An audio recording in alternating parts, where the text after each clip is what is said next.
प्रायोजक हैं cancer healer centre, new beginning. नमस्कार, मैं हूं पद्मजा जोशी। आप देख रहे हैं आज की अड़ी। देश भर में होली के त्योहार की तैयारियां जोरों पर हैं। देश में लोगों ने आज से ही कई जगहों पर होली खेलना शुरू भी कर दिया है। होली पर कोई बवाल ना हो और शांतिपूर्ण सुरक्षित होली बीते, इसके लिए प्रशासन ने पूरे देश में कड़ी सुरक्षा व्यवस्था कर दी है। शहर शहर पुलिस फ्लैग मार्च कर रही है, ड्रोन से निगरानी रखी जा रही है, दंगा फसाद करने वाले एलिमेंट्स पर भी नजर रखी जा रही है, क्योंकि कल शुक्रवार के दिन जुम्मे की नमाज भी है और हिंदुओं का पावन पर्व होली भी उसी दिन पड़ रहा है। लेकिन इस बीच पूरे देश में हालात ये हो गए हैं कि जो सदियों से हिंदू मुसलमान साथ साथ होली मनाते थे, उनमें अब टकराव की स्थिति बन गई है, ऐसा कहा जा रहा है। बहुत से शहरों में मस्जिदों को तिरपाल से ढका गया है और ऐसा इसलिए हो रहा है ताकि किसी भी मस्जिद पर रंग या गुलाल ना पड़ जाए। अब इसको लेकर के भी राजनीति होने लगी है। कुछ लोगों ने यह पूछा है कि क्या अब मस्जिदें सुरक्षित ही नहीं रही हैं? क्या अब मस्जिदों को भी ढकने की जरूरत पड़ गई है? कहां गई वो पूरी गंगा जमुनी तहजीब जब जुम्मे की नमाज और होली को साथ साथ मनाया जाता था? क्या देश में माहौल इतना खराब कर दिया गया है कि अब नमाज और होली साथ में नहीं हो सकती है? कुछ और लोगों ने इसको तुगलकी फरमान बताया है कि क्यों मुसलमानों पर यह जिम्मेदारी डाली गई है कि आप या तो घर के अंदर रहें या फिर अपनी मस्जिदों को ढक लें। महबूबा मुफ्ती ने तो यह भी कह दिया कि 2014 तक देश का माहौल बिल्कुल अच्छा था, लोग साथ साथ में अपने त्योहार मनाते थे, लेकिन योगी मोदी के आने के बाद से ही अब ऐसी नफरत पूरे देश में फैल गई है।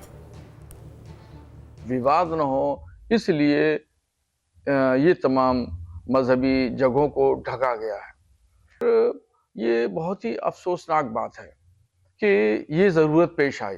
20 साल पीछे चले जाइए, ऐसा कभी कुछ नहीं होता था, न कोई चीज़ ढकी जाती थी और न ही इस तरह के मामलात, वाक़यात, हादसात होते थे जिस तरीके से आज ये हो रहे हैं।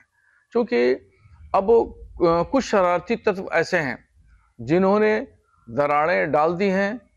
देखिए, ये पूरे मुल्क के अंदर जो माहौल ख़राब हो रहा है, पहले होली ऐसे एक अच्छा दिन मनाया जाता था जब हिंदू मुसलमान मिल के इसको मनाते थे, जैसे ईद को मनाते हैं। तो अब कहीं ना कहीं जो खासकर जो वहाँ के जो यूपी के चीफ मिनिस्टर हैं, उन्होंने बहुत ही ज़्यादा माहौल को ख़राब कर रखा है। तो ये मुझे लगता है गंगा जमुना तहजीब, मुझे समझ नहीं आ रही है कि ये मुल्क जो हंसता बसता खेलता इकट्ठे मिलते थे हिंदू मुसलमान, ये कैसा जहर फैला रहे हैं ये लोग। तो इसका नतीजा बहुत गलत होगा। ये ऐसा तुगलकी फरमान है जो आजादी से लेकर अब तक कभी भी सुनने को नहीं आया। सवाल ये है कि सारे फरमान मुसलमानों के लिए और मस्जिदों के लिए क्यों है? कभी मुसलमानों से कहा जाता है कि वो घरों में बैठें, बाहर ना निकलें होली पर। अब नया फरमान जारी हो गया कि मस्जिदों को ढक दें।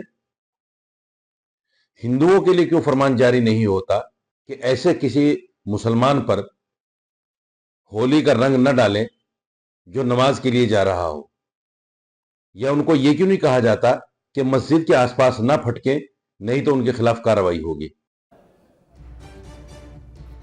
तो ऐसे में अड़ी के आज के सवाल है, मस्जिद पर तिरपाल जो लगाया गया है, क्या वो एहतियात है या फिर जबरदस्ती है? क्या पुलिस के साए में ही मनेगी होली? और क्या देश का माहौल इतना बिगड़ गया है कि जुम्मे की नमाज और होली को साथ साथ नहीं मनाया जा सकता?